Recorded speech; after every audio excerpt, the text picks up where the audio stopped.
Hello mga langga. Kauwi lang natin galing Divisoria. So, wala.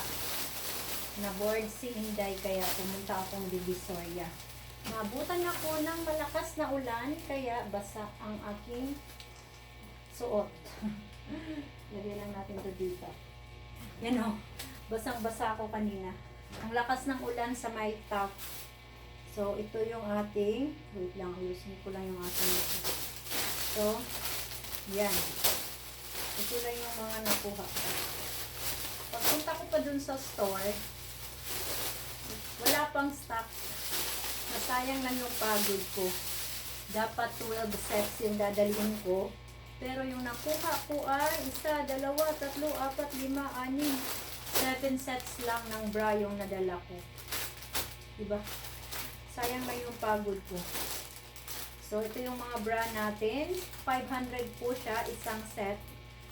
Ito, ang sizes natin na available, 40, 40, 38 at 38. Dalawang 38, tatlong 40, 36 at saka 42.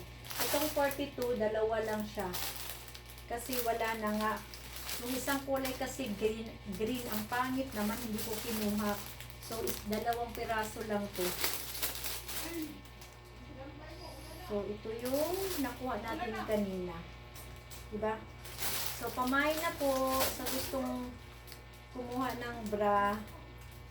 500 po, tatlong pares na siya. Maganda po yung quality niya. Triumph siya. Hindi naman siya class E, pero class A. Pero maganda yung quality niya, promise. Non-wire po ito lahat. Hindi ako kumukuha ng may wire kasi yung mga bra na sinusuot ko, lahat po yan mga non-wire. Komportable kasi siya kung pang araw-araw.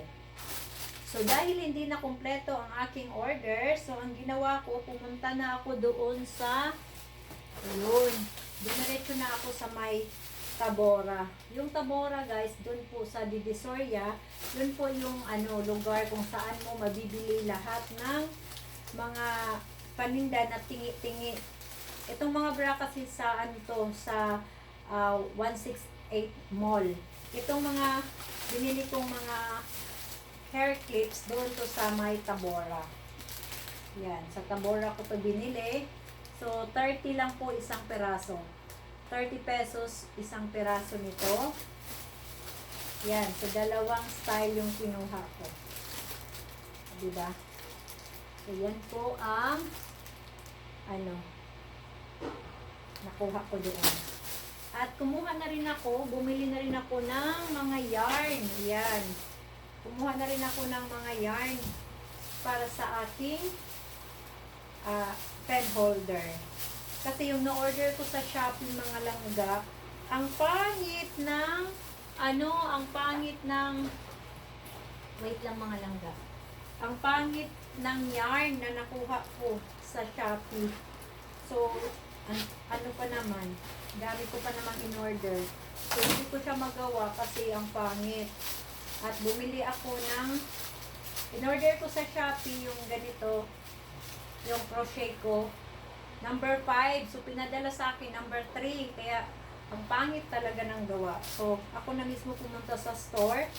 Bumili na rin ako ng mga design para sa aking pen holder. Yan. Yan o.